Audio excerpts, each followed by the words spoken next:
नमस्कार, आप देख रहे हैं न्यूज 18 राजस्थान। आपके साथ मैं हूं आसिफ। बुलेटिन में सबसे बड़ी खबर इस वक्त की उत्तर प्रदेश के आगरा से। ताजमहल में बम की सूचना मिली, सभी पर्यटकों को बाहर निकाला गया। बम की खबर से वहां पर अफरा तफरी मच गई। आगरा से यह खबर, जहां पर ताजमहल में बम की सूचना मिली और वहां पर मौजूद सुरक्षा दस्ते ने आनन फानन में सभी पर्यटकों को ताजमहल से बाहर निकाल दिया।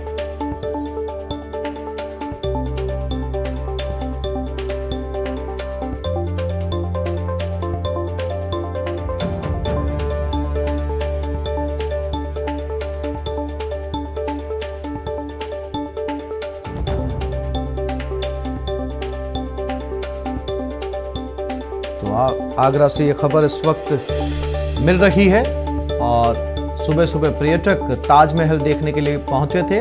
आगरा, जो कि ताजमहल दुनिया के 8 अजूबों में शामिल किया जाता है और देश और दुनिया के पर्यटक इस अजूबे को देखने के लिए पहुंचते हैं। और जब सूचना मिली वहां पर तो आनन फानन में सभी लोगों को, सभी पर्यटकों को बाहर निकाला गया। कि आखिर ये खबर कितनी सच थी और अगर बम है तो किस इलाके में रखा गया है। लेकिन ताजमहल, जिसे मोहब्बत की निशानी कहा जाता है, माना जाता है, संगमरमर की ये इमारत जहां आज बम की खबर आई, और अगर ये सच है तो फिर ये एक नफरत भरी हरकत।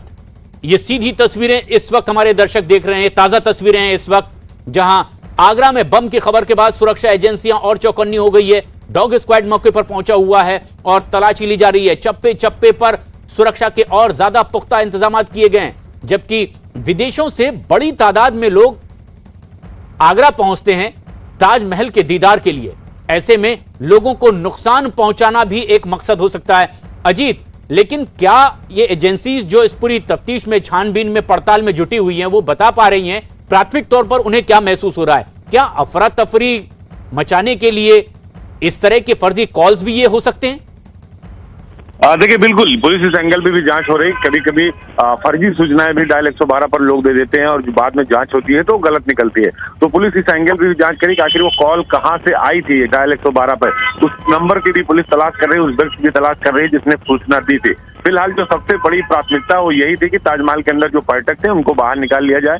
जो पुलिस के जवान थे, जो सुरक्षा का घेरा था, उसे बढ़ा दिया गया। आसपास के जो लोग हैं या आ जा रहे हैं उनकी तलाशी की जा रही है और सीसीटीवी को खंगाला जा रहा है। तो सबसे बड़ा सवाल यही है प्रशांत, कि आखिर क्या ये सूचना फर्जी तो नहीं है, और अगर सच है तो आखिर ये विस्फोटक पदार्थ अंदर कैसे गया? इन सब सवालों का जवाब तभी पता चल पाएगा जब पुलिस या डॉग स्क्वाड की टीम को वो विस्फोटक पदार्थ बरामद होता है या फिर उनकी तरफ से ये कहा जाता है कि ये सूचना फेक है। तो निश्चित तौर पर अभी इन सारे बिंदुओं पर पुलिस की तरफ से जांच की जा रही है। प्रशांत के माध्यम से ये सूचना प्राप्त हुई थी। एक व्यक्ति ने फोन किया था, वो बता रहा था कि तोता की ताल राजा लोहा मंडी क्षेत्र से बोल रहा है और सैनिक भर्ती में गड़बड़ियां हो रही हैं, उसकी भर्ती उसमें नहीं हुई है। ताजमहल पे बम रखा गया है जो कुछ देर में ही फूट जाएगा।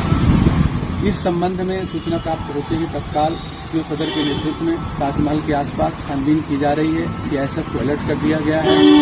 उसका लोकेशन प्राप्त किया गया सर्विलांस के माध्यम से उस व्यक्ति का, तो फिरोजाबाद आ रहा है। शेष अग्रिम वैधानिक कार्रवाई की जा रही है। और ये सुरक्षा एजेंसी से जुड़े अधिकारी जानकारी दे रहे थे कि आगरा के लोहा मंडी इलाके से ये कॉल आया था। एक युवक ने ये फोन कॉल करके जानकारी दी थी। अजीत, हमारे सहयोगी लगातार हमारे साथ बने हुए हैं। अजीत, जो अधिकारी जानकारी दे रहे हैं उसके मुताबिक लोहा मंडी से ये कॉल आया। युवक कहता है कि फोर्स में वो भर्ती होना चाहता है लेकिन नहीं हो पा रहा है, इसकी नाराजगी उसने जाहिर की है और बम की खबर बताई है। तो क्या ये माना जाए कि अफरा तफरी मचाना, दहशत फैलाना और अपनी गुस्से का इजहार, ये भी एक तरीका हो सकता है? क्या इस एंगल से भी तफ्तीश की जा रही है? देखिए, बिल्कुल पुलिस का जो सबसे पहला एंगल था वो यही था कि आखिर जो इस तरीके की कार्रवाई की, जो फोन आया, जो युवक बता रहा है। तो अब आपको दिखाते हैं एक ऐसी तस्वीर जिसे देखकर आपकी चीख निकल जाएगी, जिसे देखकर आपका कलेजा भी कांप उठेगा। तस्वीरें विचलित कर सकती है, इसलिए कमजोर दिल वाले इसे ना देखें।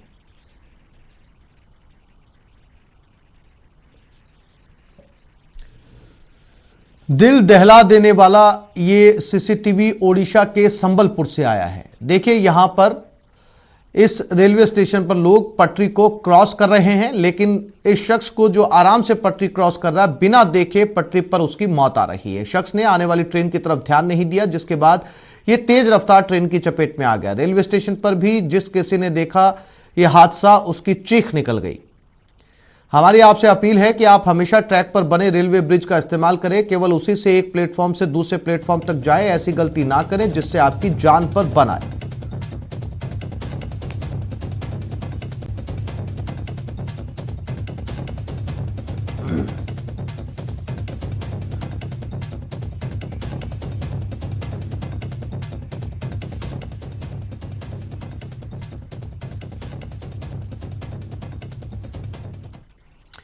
बजट पर आज फाइनल बहस। सदन की कार्रवाई शुरू हो चुकी है। सदन में सीएम गहलोत आज बजट पर जवाब देंगे। बहस का आज आखिरी दिन भी है। कांग्रेस ने व्हिप जारी कर दिया है। सभी विधायकों को सदन में रहने के निर्देश दिए गए हैं। बहस के जवाब में सीएम कई घोषणाएं कर सकते हैं।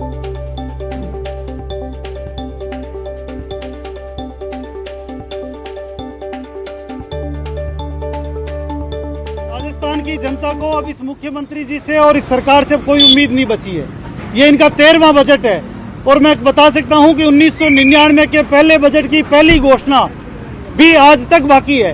उस पहली घोषणा में था कि राजस्थान को फ्लोराइड मुक्त करेंगे। वो घोषणा आज 13वें बजट में भी बाकी है। इसलिए मुझे लगता नहीं कि राजस्थान की जनता के लिए ये सरकार और मुख्यमंत्री जी कुछ करेंगे।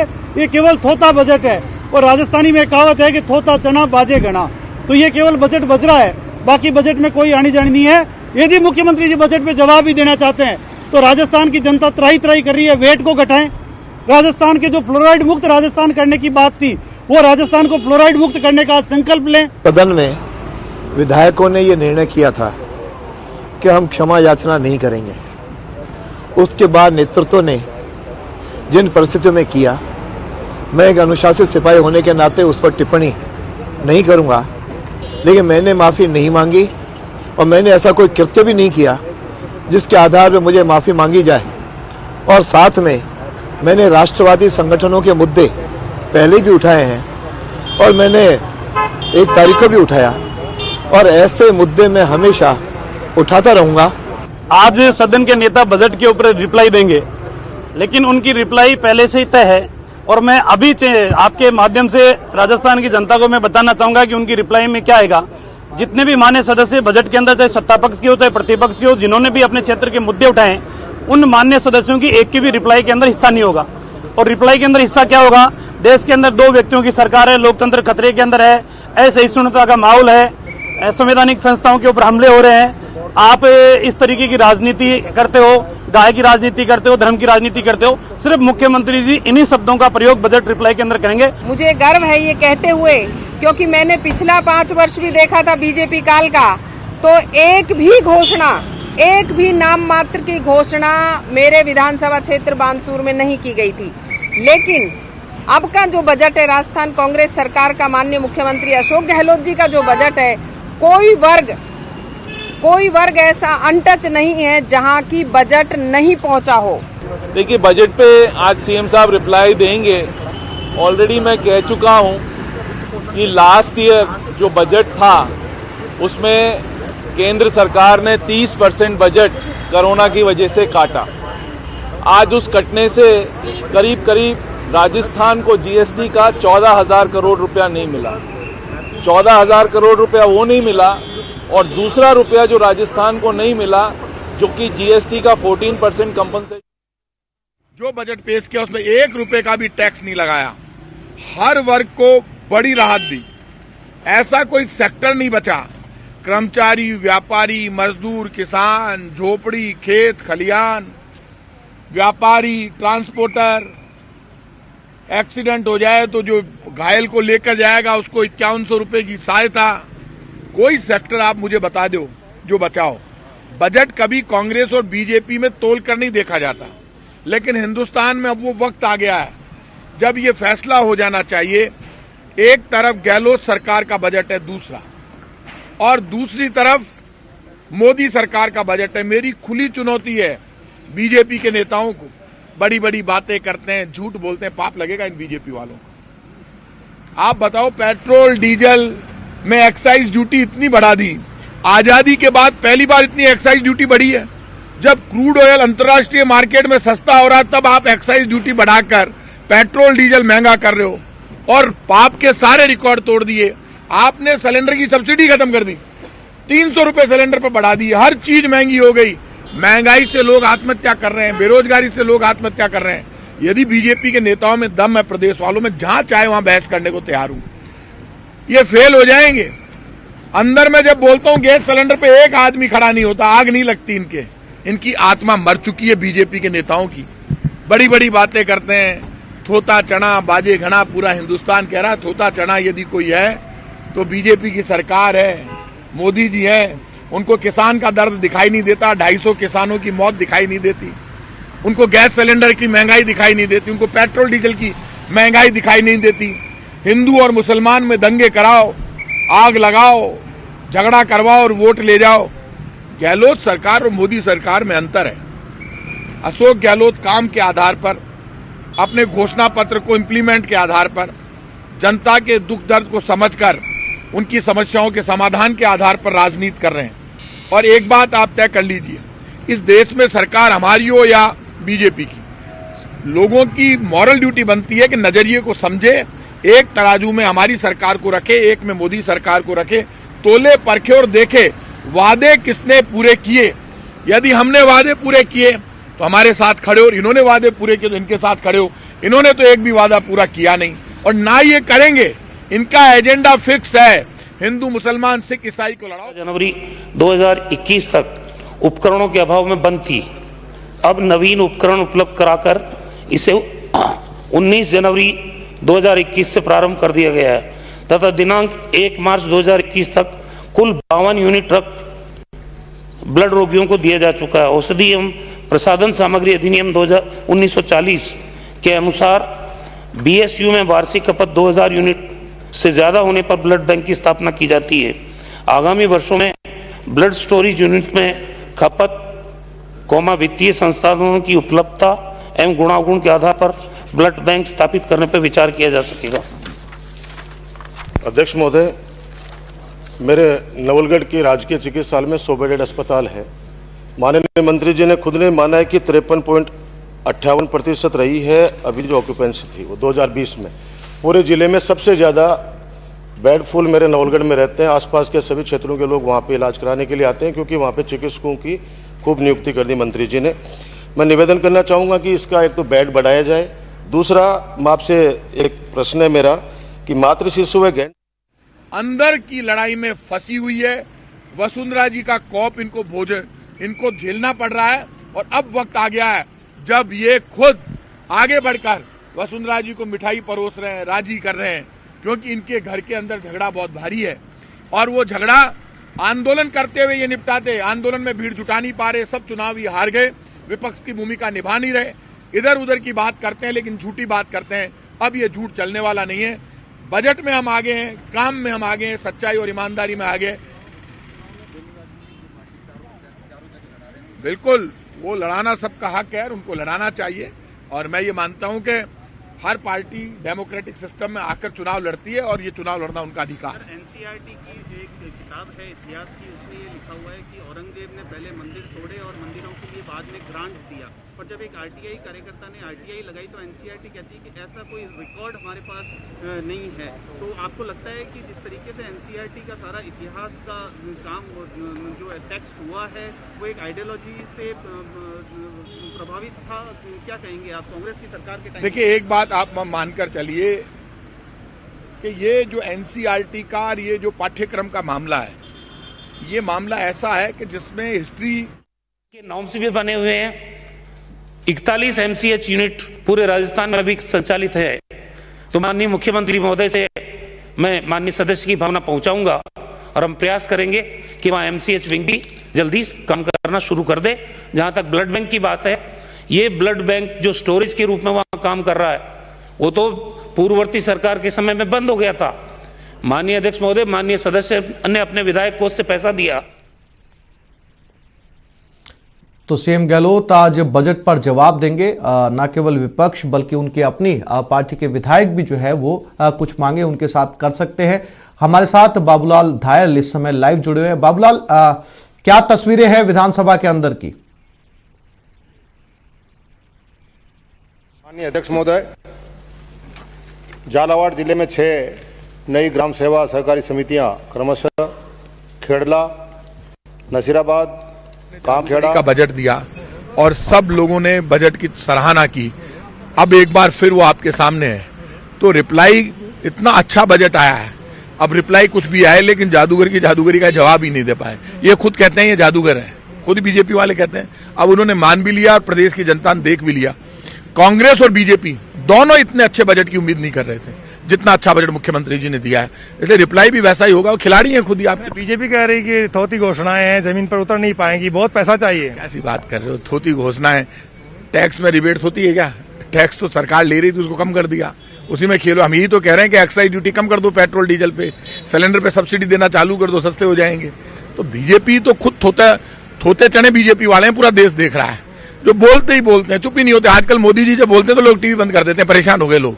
तो बोलते ही बोलते हैं बीजेपी वाले, काम नहीं करते। काम कांग्रेस करती है। आज तक जो डेवलपमेंट जो पूरा देश नजर आ रहा है वो कांग्रेस ने खड़ा किया। एयरपोर्ट भेज दिए, रेलवे भेज दी, BSNL भेज दिया, कुछ छोड़ा है क्या? बेचने में लगे हुए हैं, प्राइवेटाइजेशन हो जाए सब कुछ इनको। अब तो किसानों का खेत भी बेचने में लग गए, तभी तो एक किसानों का आंदोलन चल रहा है। इसलिए बीजेपी की पोल खुल गई है। अब बीजेपी को पाप लगेगा, देश माफ नहीं करेगा। तो आसिफ, ये थे परिवहन मंत्री प्रताप सिंह खाचरियावास जो अपनी बात कह रहे थे, और वो कह रहे थे कि मुख्यमंत्री अशोक गहलोत जादूगर हैं, एक से बढ़कर एक बड़ी घोषणाएं करी हैं, और आज भी जब गहलोत रिप्लाई करेंगे तो उनके पिटारे से बहुत कुछ निकलेगा। बहुत सारे विधायकों ने बजट की बहस में हिस्सा लिया और उन्होंने अपने प्रताप सिंह खाचरियावास लगातार जो है अपने तर्क भी दे रहे थे, साथ साथ उन्होंने कई बार यह भी रिपीट किया कि बीजेपी को जो है वो पाप लगेगा। हालांकि विधानसभा के अंदर सीएम जो है वो बजट पर जवाब देंगे, विपक्ष का भी। फिलहाल तमाम जानकारी के लिए बाबूलाल आपका शुक्रिया। वासुदेव देवनानी और स्पीकर के बीच बहस से शुरू हुआ गतिरोध सदन के अंदर तो राजेंद्र राठौड़ के माफी मांगने के बाद खत्म हो गया, लेकिन सदन के बाहर शून्यकाल में हुए उस बवाल पर सियासी संग्राम जारी है। आहत हुआ है किसी से ऐसे करते से, तो हम उसके लिए मेरे क्षमा याचना करते हैं और भविष्य में इस प्रकार की बात नहीं उसको कोशिश। ऐसा लगा था बीजेपी विधायक और राजेंद्र राठौड़ के वासुदेव देवनानी मसले पर माफी मांगने से शून्यकाल वाला विवाद सदन के अंदर और बाहर खत्म हो जाएगा, लेकिन ऐसा हुआ नहीं। बीजेपी को घेरने की कोशिश में प्रदेश कांग्रेस अध्यक्ष ने मुक्की बनाम मुक्का का नया अध्याय शुरू कर दिया। मारवाड़ी में कहावत है, काकड़ी के चोर के मुक्की की मार होती है, उसका तलवार से सर नहीं बांटा जाता। तो एक दिन बाहर रह गए, अपनी पूरी पार्टी को ले गए, नड्डा जी की तैयारी कर ली, फिर भी नड्डा जी को संतुष्ट नहीं कर सके, न नड्डा जी इनको कुछ दे सके।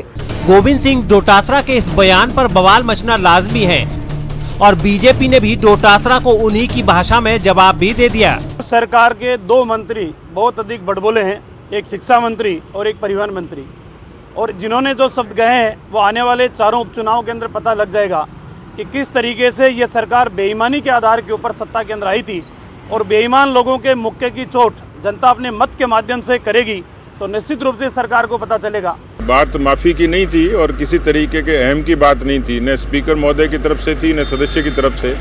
लेकिन जैसे मैंने कहा कि सदन चलाना ये प्राथमिकता है और इसमें किसी भी तरीके से इसका समाधान निकल जाए तो उचित ही होता है। कहते हैं बात निकली है तो दूर तलक जाएगी, और यही वजह है कि देवनानी ने शून्यकाल में जो अपना आपा खोया था उसकी गूंज राजस्थान की सियासत में लंबे वक्त तक सुनाई देती रहेगी।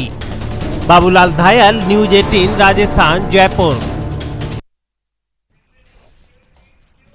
बीएसएफ का जवान सतीश कुमार शहीद हुए हैं। सीएम अशोक गहलोत ने ट्वीट कर उन्हें नमन किया। उत्तर प्रदेश के आगरा के निवासी थे सतीश कुमार। जैसलमेर के पोखरण में अभ्यास के दौरान उनकी जान चली गई। सीएम ने शोक संतप्त परिवारजनों के प्रति संवेदना व्यक्त की, घायल जवानों के जल्द स्वास्थ्य लाभ की प्रार्थना की।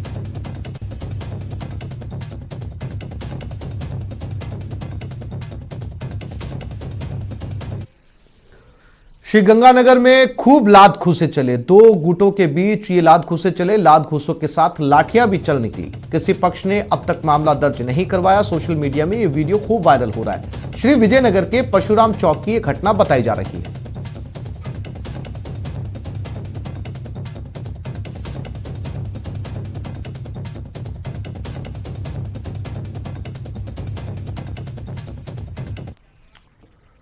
भरतपुर के बयाना कस्बे में श्री सीताराम जी के मंदिर पर बाबा प्रेमदास के सानिध्य में साप्ताहिक श्रीमद् भागवत कथा का आयोजन किया गया। इससे पहले कलश यात्रा निकाली गई।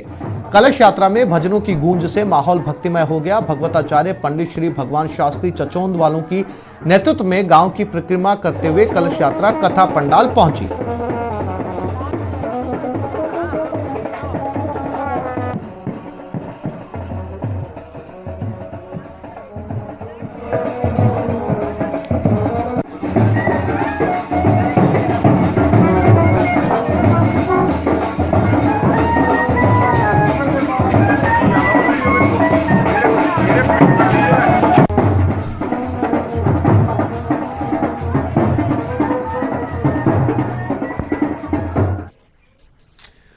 और अब बात चंबल नदी पर बने 3 बांधों की, जिसकी मजबूती की जांच के लिए इन दिनों रोबोट को काम पर लगाया गया है।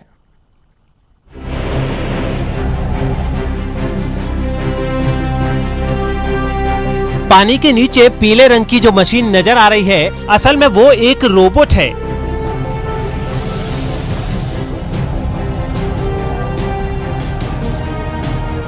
जो इन दिनों कोटा बैराज की मजबूती और उसमें आई खराबी के परीक्षण में लगा है।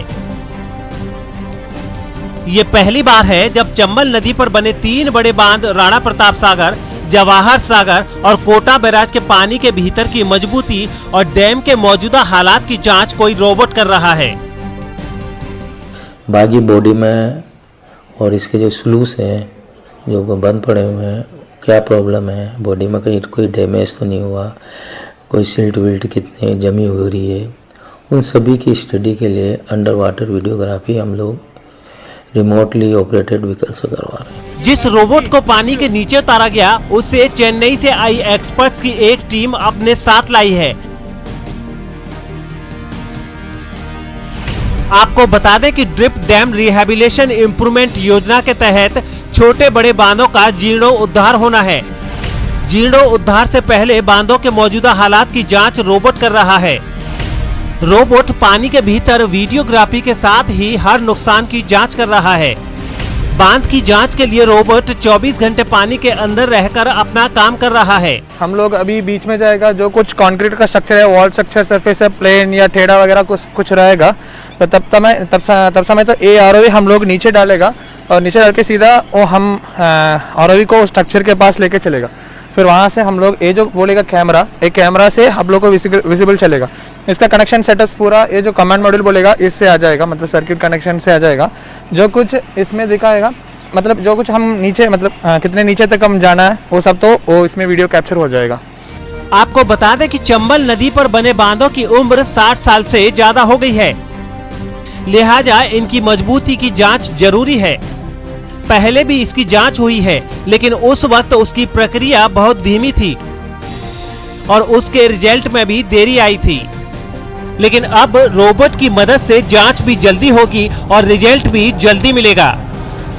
राजस्थान के वो बांध जो 60 साल की उम्र पूरी कर चुके हैं, अब उनके रखरखाव के लिए, उनकी मजबूती जांचने के लिए जिस तरह का प्रयोग किया जा रहा है वो अपना आप में अनूठा है, आधुनिक है। और उम्मीद यही की जानी चाहिए कि जिस तरह से बांधों की सुरक्षा को लेकर के सरकार ने पहल की है और बजट जिस तरह का जारी करने की बात सामने आ रही है, तो इन बांधों का न सिर्फ जीर्णोद्धार होगा, बल्कि ये बांध अब अपनी जो तय सीमा है उससे ज्यादा वक्त तक काम कर पाएंगे। और जिस तरह से इस बुलेटिन में फिलहाल इतना ही। नमस्कार।